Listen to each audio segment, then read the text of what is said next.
Hi, everybody. You're all very welcome to this NUI Galway Alumni webinar. I'll just say on behalf of NUI Galway, we're all really delighted to have you here.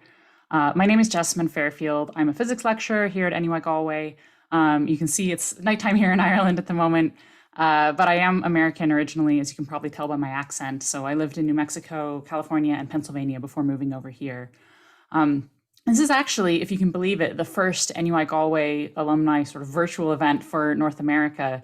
And I think it's really important, especially in these times, right? I think we have started to recognize the role of community and the importance of having our global community together when it is in some ways easier to connect than ever. We've all gotten very used to Zoom now. And in some ways, we've all been separated from people that we love and care about over the last couple of years. So thanks so much for being here. I should also say that the webinar is being recorded, so anyone who's joining us on the recording, thanks very much. You're welcome as well. And maybe a few people have already started doing this, but let us know in the chat where you are in the world. I see people tuning in from Washington, D.C. We have San Diego. There's probably a few other places. As I said, I'm in Galway myself, but if I had family, they'd be tuning in from quite a few places across the U.S. Champaign, Illinois, delicious. Vancouver, oh my God, it's flowing in now. New York City, California, Mexico City, Minneapolis, this is amazing. Keep them coming in, because yeah, it's just really wonderful to see all the different places that you can find NUI Galway people across North America. One of the reasons that we're here tonight is to celebrate NUI Galway being awarded the Sunday Times Irish University of the Year 2022, which we're really delighted by. And that's not just, NUI Galway achieving that. That's really all of you. That's the whole community.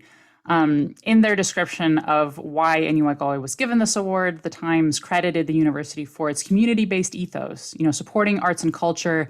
And, of course, the COVID-19 research response that includes our lead role in strategic planning and preparation for future pandemics, but also really the humanitarian and compassionate approach that we have tried to take and that I think has been really valuable in trying to alleviate some of the worst, emotional as well as physical impacts of the pandemic.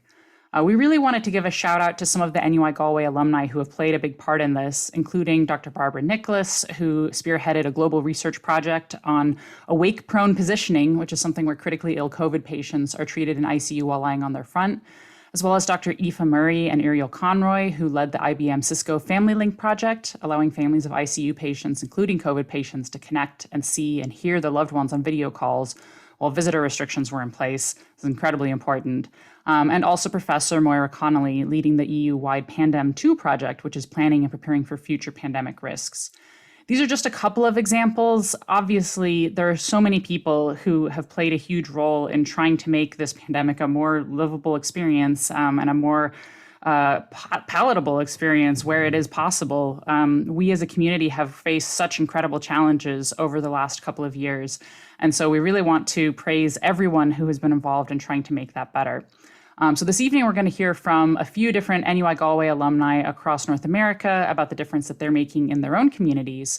But first, President Ciarán O'Haherty is going to speak on the theme of community, partnerships, and the strength and unity of these partnerships, right? People can play many roles in connecting the university or their workplace to the community around us.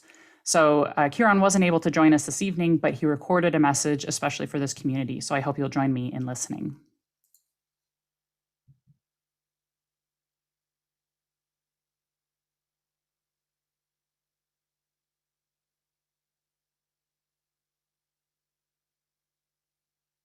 So on behalf of NUI Galway, as its president and one of your fellow alumni, I'd really like to welcome you to this event today and to thank you for all your work where you are and for us and for others.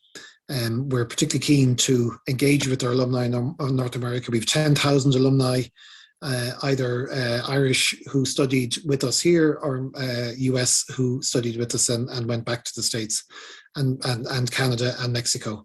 And we're particularly keen to engage with you in the context of, first of all, our nomination as and awarding as University of the Year in 2022, something of which we're very proud and of which you can also be very proud. And we'd like you to be part of that, to see that this is your achievement as well. and also to update you on our plans in the context of our strategy, which was launched just beginning of COVID, feels like a long time ago now, but at the beginning of 2020, and to think about our plans in that regard and what we do next in that context, and particularly thinking that we can't do this alone. And as a university, we're looking to work with our alumni, with our corporate partners, our partners in civic society, our students and our staff, our communities in general, in order to bring together a MEHL that will work together to make NUI Galway, UCG as it was, an even better place to study and to be part of and to be a graduate of.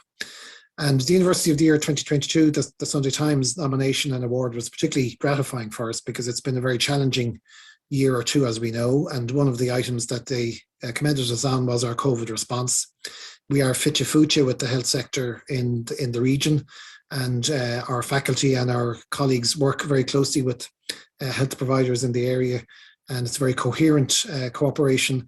And as part of that, our response to COVID in the medical context, medical setting, has been exemplary. And we've managed to really make a difference in the lives of patients through the use of technology, through the sense of care that we have, and through that expertise that we have, not only in medicine, but as the pandemic evolved, it became really a crisis of humanity. And areas like social care, the broader areas of humanities, the commercial response, and how we build new technologies in science and engineering, and how research contributes to our understanding of the disease and our understanding of medical context more generally, particularly important to us. And we have that strength that we've built with yourselves as our alumni over a long number of years, and we were very pleased that it made a difference in the context of COVID.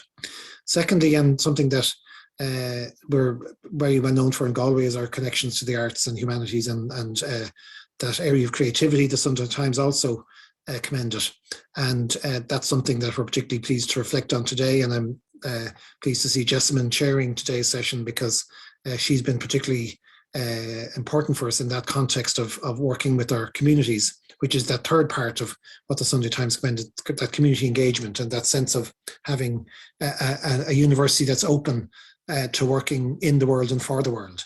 And I think this has been a particularly important part of the hallmark of NUI Galway for a long number of years, when you were here as our students and when you're here now as our graduates. And we're looking now to build on that. We're looking to enhance that contribution to health and well-being in very profound contexts in research and teaching, looking to develop that creative context even further. We are the home, the beginning place, if you like, of Anthyviarc in the 20s, of Druid, of Mockness, and of many other creative organizations, and particularly pleased to build on that, and looking to build on that with you as our graduates.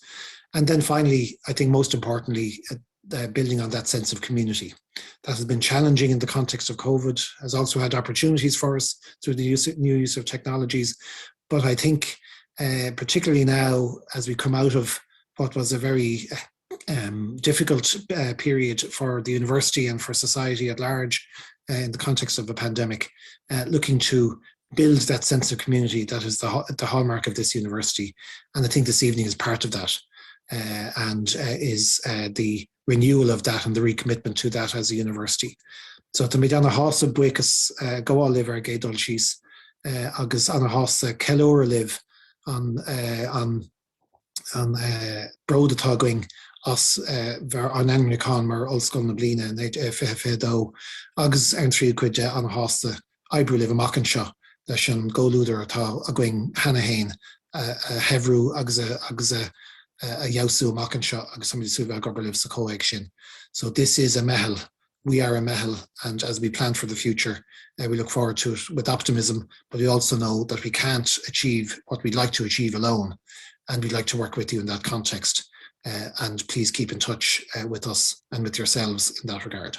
So Grimil Magov, when you go tan of us on Okoid, agus a Mesulga Megvin on Bula de Kayla, and Shanu and Shud, a Mackenshaw. Look forward to I hope you enjoy the evening and look forward to meeting you here or there at some stage in the future. Grimil Magov, thank you.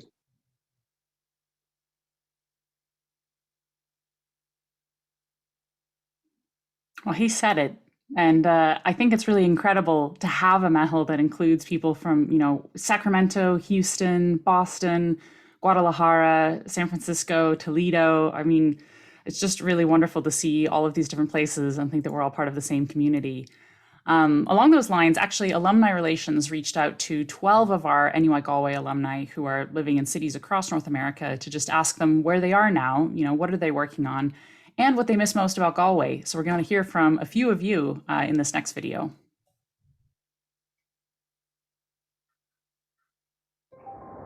My name is Claire McCann. I live in the Washington, D.C. metro area, and I graduated from NUI Galway in 2020 with an MBA.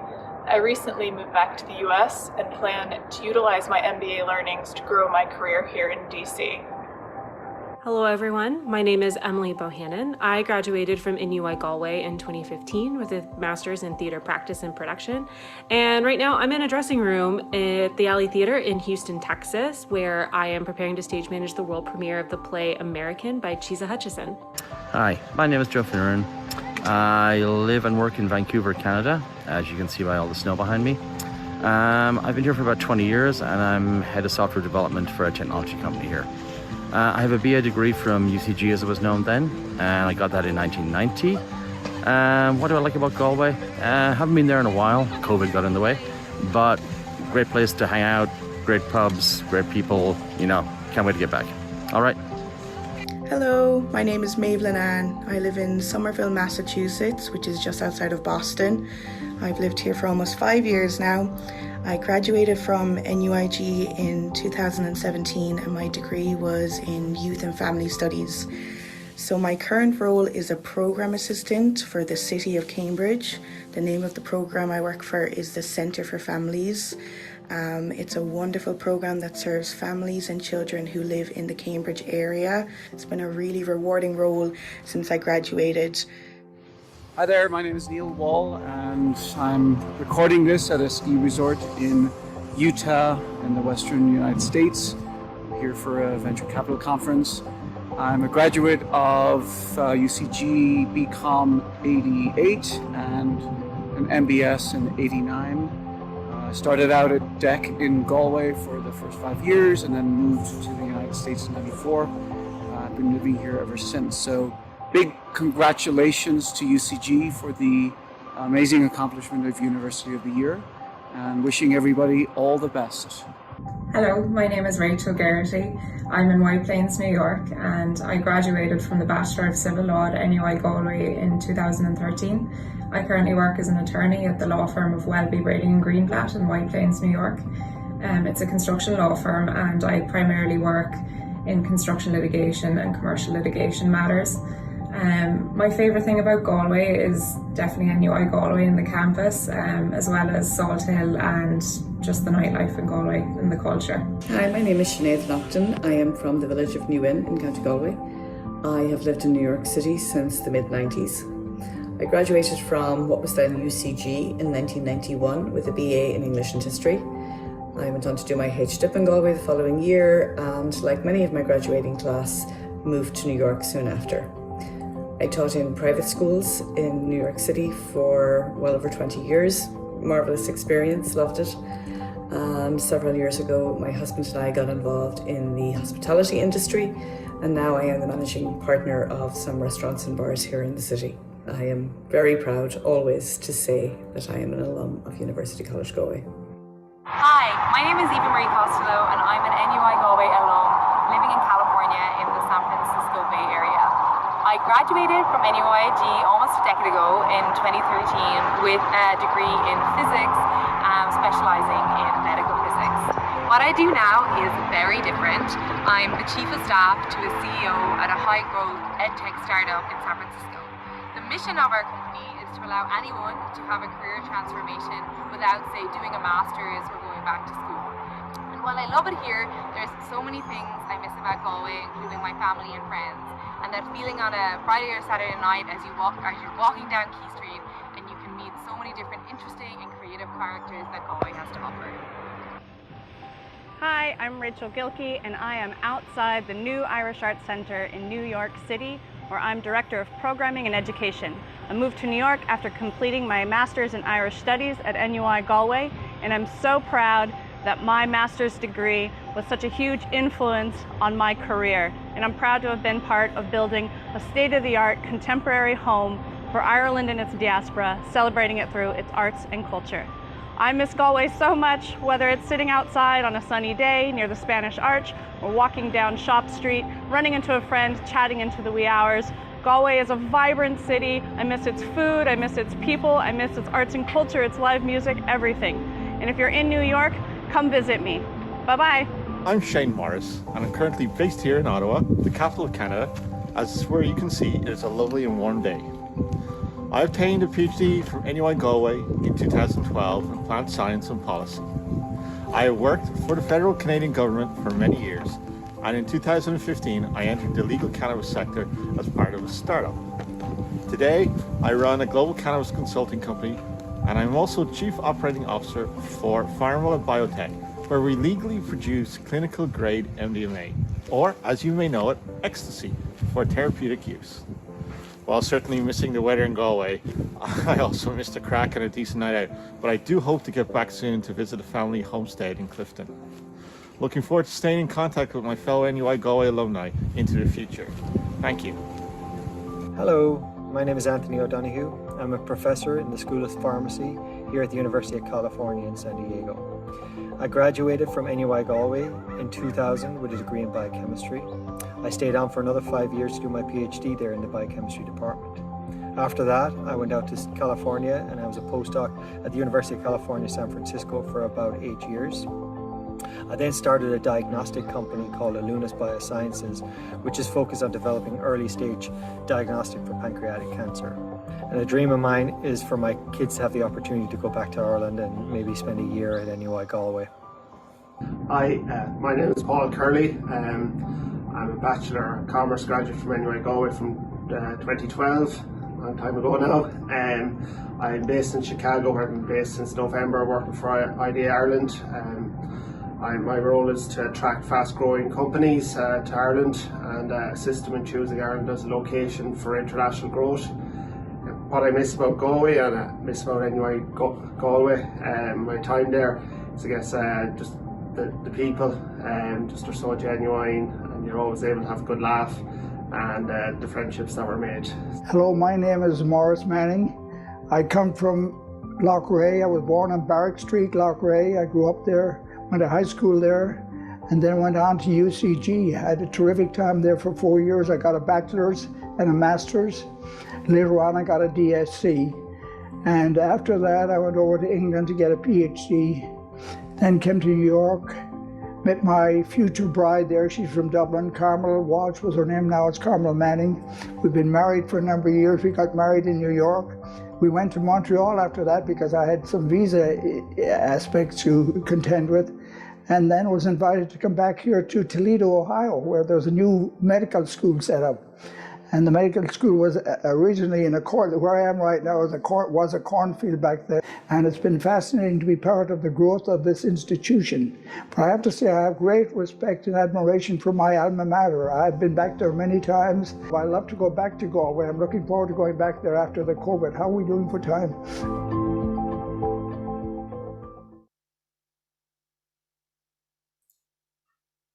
That was extremely nice. I'm also really loving reading everybody's comments in the chat there about, what you remember from your days in Galway or hoping to come back, or a lot of like family connections too.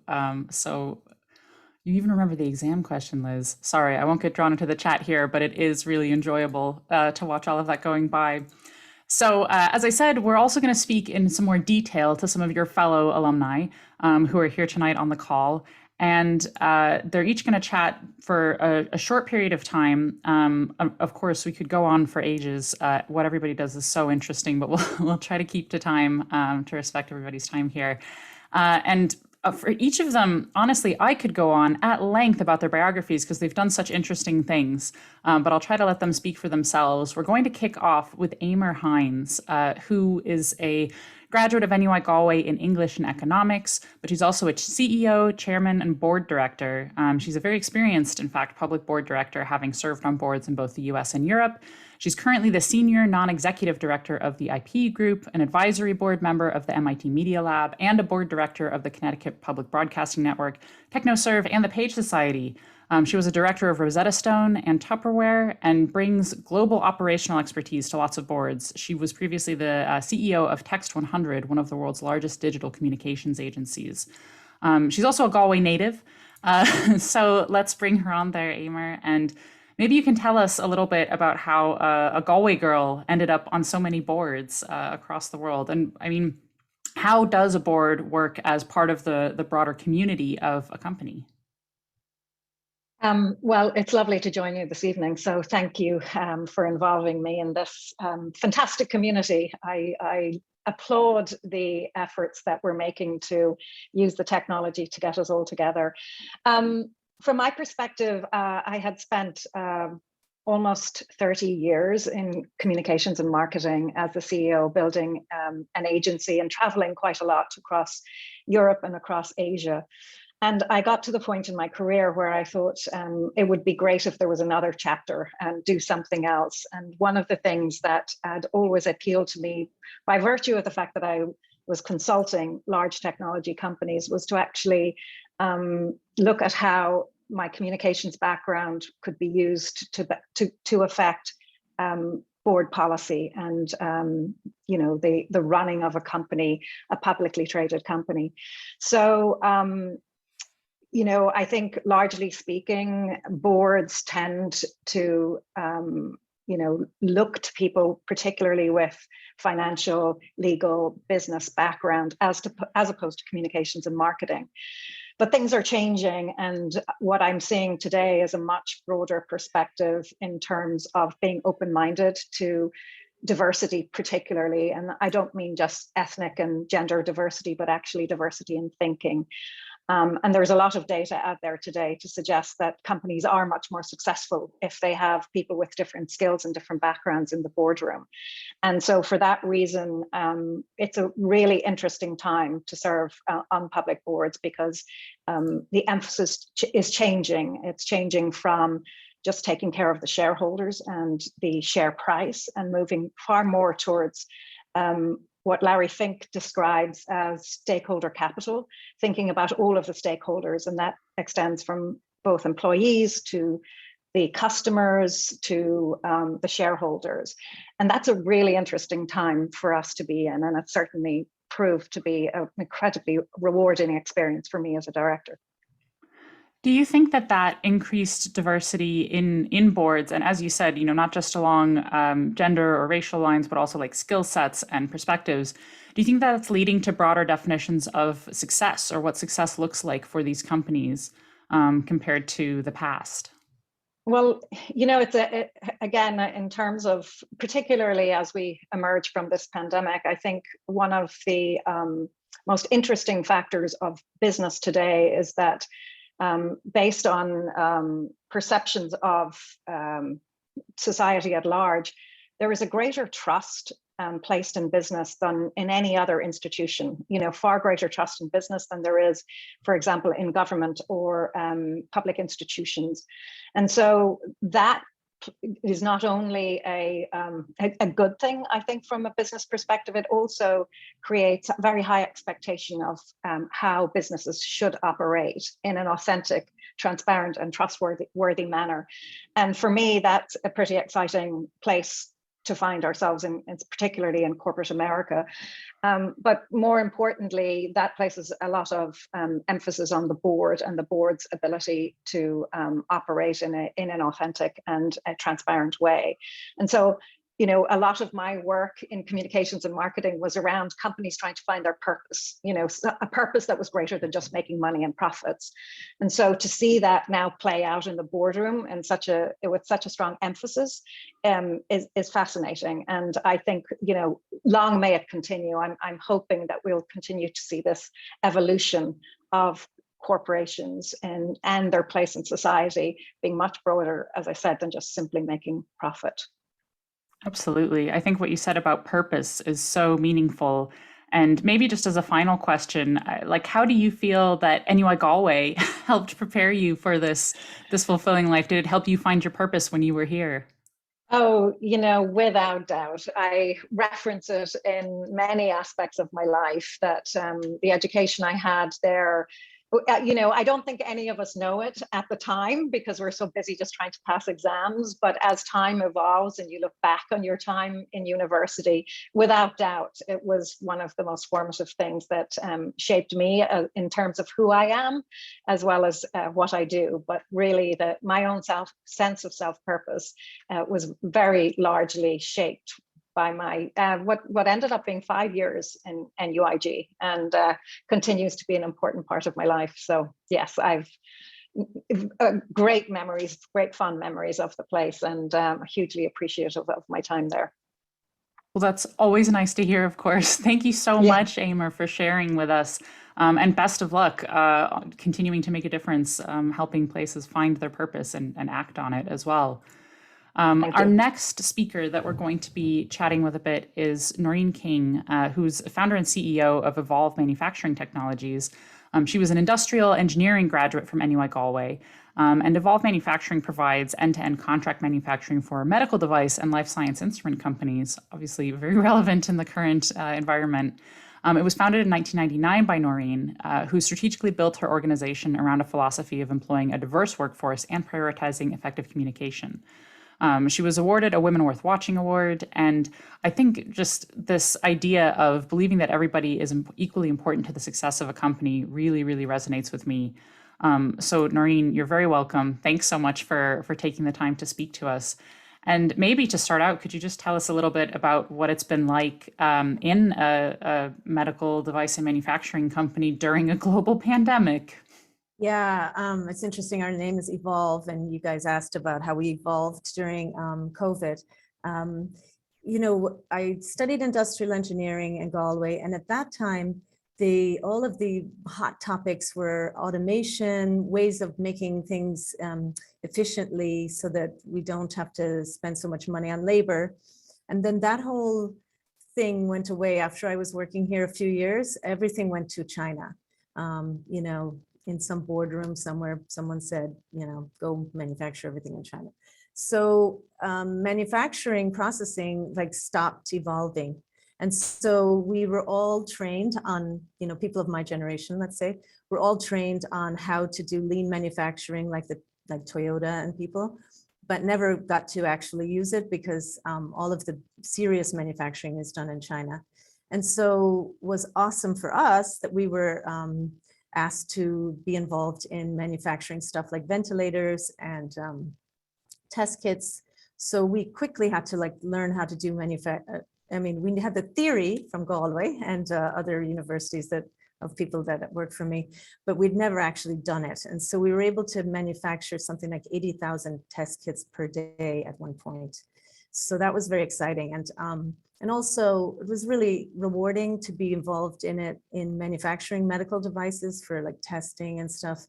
Rather than being stuck at home, we were actually here every day through the pandemic. So having a sense of purpose like that was really, therapeutic, I guess, for all of us getting through this difficult time. Yeah, I can just imagine having something that you can directly do to help in a situation like this. Must have been really meaningful because, of course, medical devices are important all the time, obviously, but during a medical global emergency, especially so. And it's interesting what you've said too about the way that your company and industrial manufacturing in general has changed over the past years. I wanted to ask about what you've said about diverse workforces being an important part of that. How do you think that plays a role? So when I started the company, it was very difficult. You're competing for the top companies in the world are around here, right? You've got Google, Amazon, everybody. So I wasn't able to just get call a headhunter and hire people. So we had to be a bit more practical on how to get people. And so we ended up having a lot of people from refugees from different war zones and stuff like that, who've been with us since 2000, 2001. These people have been with me for the whole time. And what I found was when you give people an opportunity, they're very grateful and they're, oh, we have a power outage. Oh no, I think my lights are on, sorry. So I think you get much more out of people when they feel like very grateful to have the position, as opposed to someone who's like, oh, I'd rather work there, but okay, I'll take the job, you know? So I think that's the culture of our company. And so yesterday, in preparation for this, I counted up how many people. We have about 100, and we literally have 3 white people in the company. So that's sort of interesting. 1 girl from Norway, myself, and 1 American guy. So we're not trying to be diverse. That's just how we ended up. So that's really great. And then, you know, like using the people who want to come and work with you rather than having a preset idea of who those people might be. right. Where, like, now that you know COVID has happened and we're kind of seeing all of the impacts, where do you think that this sort of industrial engineering and manufacturing might go next, or where would you hope to see it go? I'm a little bit depressed because I don't think we learned a lesson from this. I thought we would realize, you know, in the US, we were not able to manufacture masks because we actually had given away that intellectual property to China. And so what people don't understand is all the components of everything you make is made in another country, and not necessarily only China. And so we've lost all of that here. And I thought, you know, from a national security level policy, I thought they would start like making sure that all our masks are you know, that we have the capability to do this stuff. And we developed the capability to make masks and stuff. And now we've, I guess, sort of gone back to buying the stuff where it's a little cheaper. So that's a little sad, because I do think with, especially the stuff I make, labor is a very small part of it. It's the components are the expensive part. So where you manufacture doesn't matter that much. And then when you add automation, then it really doesn't matter too much. It really matters where the customer is and being able to respond quickly to customers. These are things that have a lot of value. And I think nobody really looks at the big picture on this sort of thing. So large companies certainly don't. So, but anyway, these are our struggles.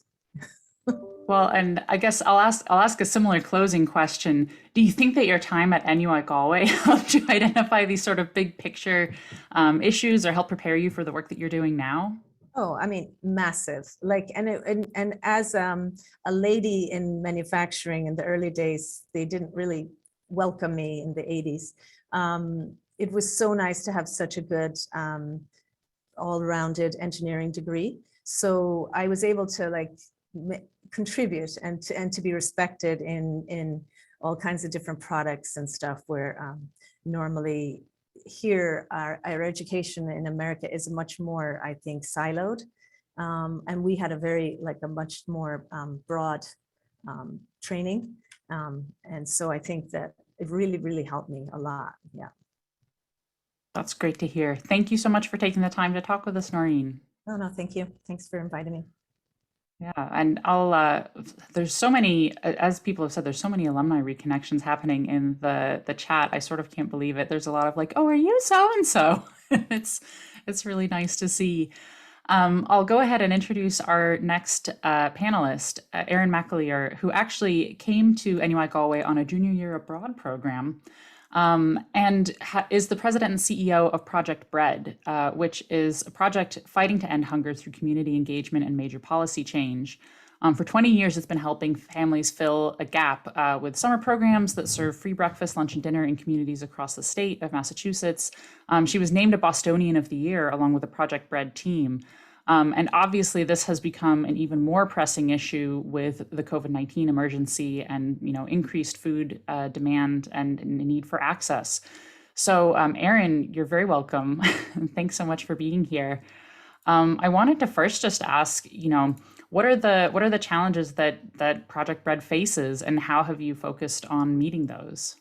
Yeah, I mean, the COVID crisis and really the economic fallout from COVID resulted in spiking rates of food insecurity in the United States. But it really only exposed a crisis that always existed in the United States and exacerbated it. We are still seeing elevated rates of hunger here in our country. And I think that the challenge is similar to Noreen, is I really thought we would learn some hard lessons during this crisis. And I really thought we wouldn't go back to the way things were before.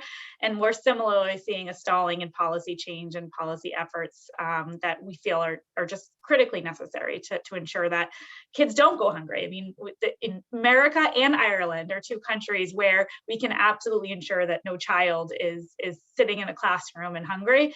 But it's policy change that really is going to result in that. And we saw, when policy was put in place, and we have lots of data, and I won't bore you with all of that, it just showed that hunger went dramatically down.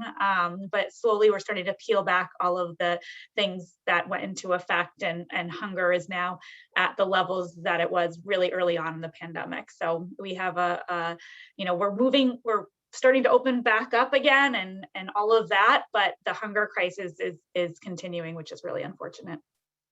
Yeah, it certainly is. And like, when you're trying to solve that hunger crisis within individual communities, like, how do you fold them into the work? How do you ensure that you're providing things in a way that helps the community and involving them in that process? Yeah, I mean, the reality is that most, in the United States at least, most anti-hunger programs start with surplus food or start with the giver. It's a very charitable model of, we have all this extra food and, we have people who are hungry, let's get it to them. And that's one of the reasons why hunger persists. We at Project Bread are really trying to flip that narrative and start with the person. So the person who's food insecure in our country, it is extremely overwhelming to navigate the system, to understand which programs are available, or am I eligible, or the paperwork is really challenging, or I might face discrimination when I go to apply for or use this program. So we really try to center all of the solutions around the person. How are we making sure they can access food, but also how are we making sure it's not burdensome, right? How is it so that they can navigate this system and it doesn't become a full-time job trying to feed your kids? That's not success. So we are, really focused on engaging individuals who are currently facing this, and also communities, and lifting up what solutions are really meeting the needs of the people who are disproportionately impacted.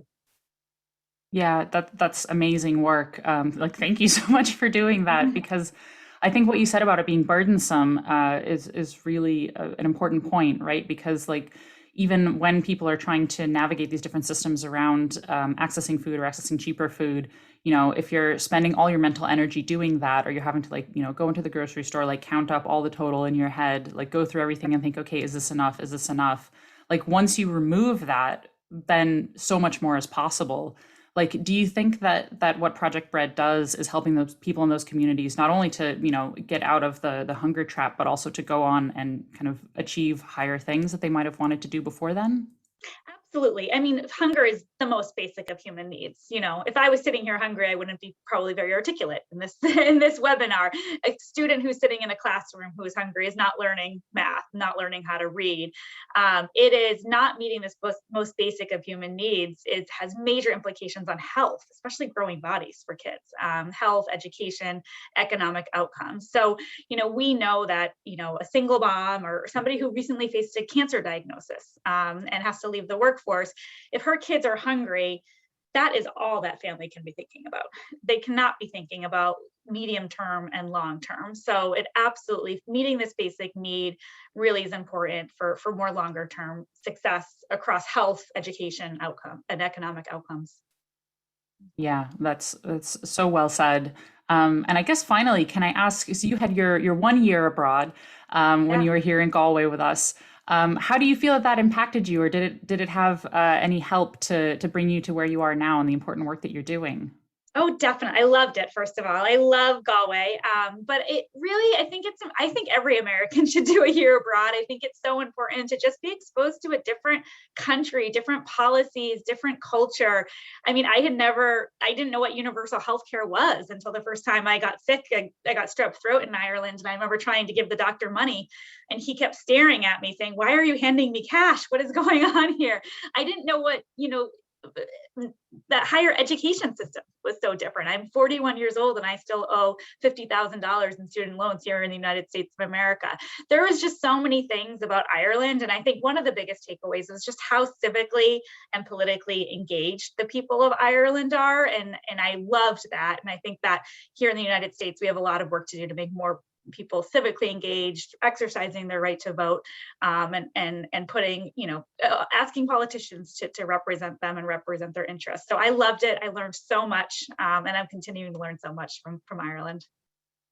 Well, thank you so much for giving us some of your time, Erin, so that we could learn a little bit from you. Thank you. It's again so nice to see all of the discussions happening in the chat. It's really great to see what people are up to. So please keep sharing those stories. And I'll move on to our final panelist, Micheal Macken, who's a neurologist at Northwestern Memorial Hospital. So he was a medicine, surgery, and obstetrics student here at NUI Galway. He's now a clinical neurophysiologist in Chicago and completed a residency at the Cleveland Clinic Foundation. He practices at Northwestern Medical Group and is affiliated with Northwestern Memorial Hospital. And he specializes in conditions affecting the nervous system like epilepsy and Parkinson's disease. So Micheal, you're very welcome to join us. Thank you very much. I must say I'm feeling very nostalgic for Galway, particularly watching the comments going through in the chat, really almost tearing up here. I had the privilege of having 6 years as an undergraduate from Galway, and that wasn't enough. I stayed for another 5 years working in University College Hospital, and it was in total 11 wonderful years in Galway. But I found myself now in Chicago, and just to address the COVID issue initially, the experience has been extraordinary. When COVID hit, the whole concept of telemedicine was in its infancy.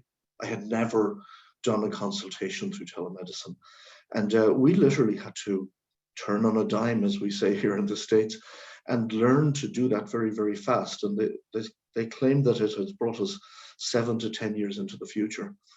And the other challenge was that we needed to run a medical school, the Feinberg School of Medicine here. The whole system is dependent on a new generation churning out every year. So we had to learn how to teach, how to train up-and-coming doctors, how to take care of patients, and how to communicate among ourselves in terms of conferences and meetings, all very, very fast. And it's nice to be coming out the other end, but I think unlike maybe some of the other panelists, I think we've learned a lot in the process. We've learned, for instance, that you don't all have to get out of bed at 7 in the morning, get on the roads between 7 and 8 and pile into a conference room at 8 o'clock and to be there at the same time. You can spread that out and come to work at different times during the day. That's definitely been great. Patients have learned that they don't need to drive 4 hours to see me if they just need a refill on their medications.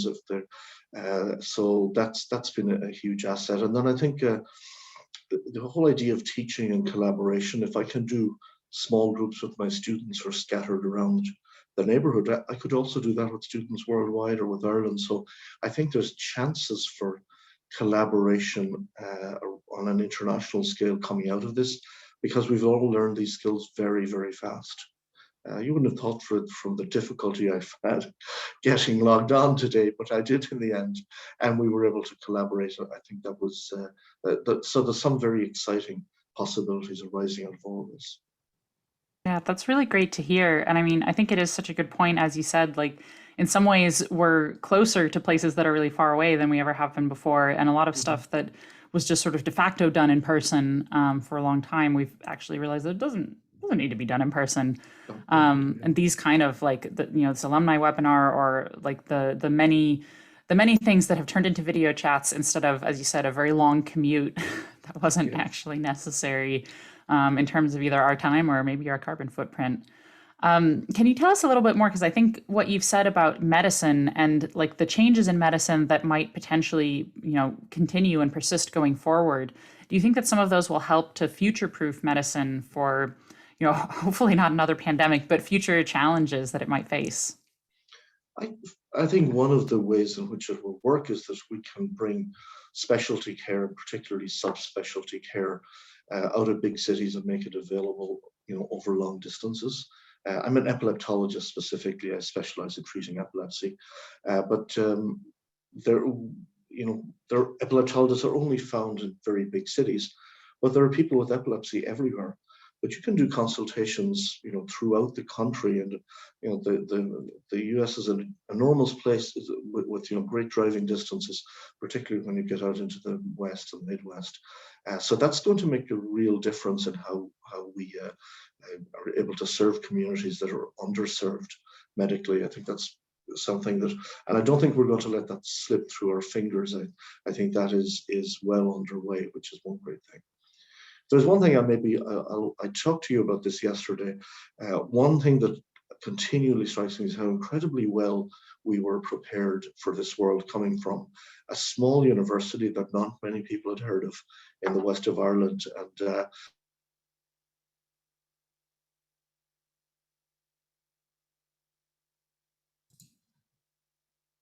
Cliffhanger. Oh my gosh. What do you think he was going to say? There we go. You're back, Micheal. You cut out for a second there. Okay. I was just about to say, back in the 1990s, I met three classmates from my graduating class in the Cleveland Clinic. Paul Nocton was a chief resident in cardiothoracic anesthesia. Deirdre Call was the senior fellow in radiology, and I was chief fellow in clinical neurophysiology. All three of us from a small graduating class of 70 people, and among the most sought after places in the world. And that really is a tribute to the quality of the teaching that we got in Galway. We were set up for anything. That is wonderful to hear. So would you say that NUI Galway contributed substantially to your success in your career? Absolutely. And I mean, as much extracurricularly as anything else, as I was auditor of the Lit and Deb, and that gave me skill sets that I use every single day. And then just, I think it just struck me, just chatting with people, just the warmth of relationships with Irish people and in Galway. Even in the US, you can't replicate that immediate warmth, and I carry it with me forever. Like I say, I'm very nostalgic right now, and it's been great to hear the stories. Well, it's been great to hear your story as well. So thanks so much for joining us, Micheal. Sure. And thanks to everyone sharing their stories or planning future visits in the chat. Alumni Relations are delighted with you.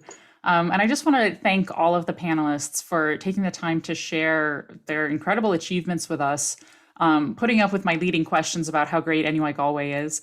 But I think it's just incredible to hear, how different people took different things from their time here and found their way to very different walks of life, but also a lot of shared, community values, shared purpose, different ways of making a difference in a global pandemic, which is a tough thing to do. So thank you all so much for that. Just as a little finale here, we actually have one more video for you. It's a dance group out of NUI Galway called Corja, which you may have heard of. They're a bunch of NUI Galway alumni and students. They are from Galway, Clare, and Cork, and you might have seen them on TikTok, if you're on TikTok a lot. They've gotten very popular over the last while, and we just thought it might be nice for some of you to see a little bit of Irish dancing and a little bit of the campus that you might remember.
So great thanks to Corja. A great thanks to all of you, especially to our panelists who were so kind to share their stories with us. But really, I mean, this event is just a reminder that we are all part of the same community here, you know, whether we're across North America, in the US, Canada, Mexico, here in the west of Ireland, or indeed across the world. We hope you've been remembering fondly your time at NUI Galway, but also, you know, we talked to people tonight who have been doing amazing things in their community before and during the COVID-19 pandemic. I'm sure lots of you have been doing incredible things as well. And this is just to say, you know, we're delighted that you're part of the NUI Galway community. There's lots of people who are going to get in touch with Louise and Julie there in the chat. But please, you know, reach out if you need anything. And I'm sure they'll be very happy to chat to you. So I think that's it from us here, unless any of the team want to add to anything that I've said. They're not jumping in. So look, thanks very much. And we hope you have a great rest of your day or evening or morning or afternoon, wherever you are. All the best.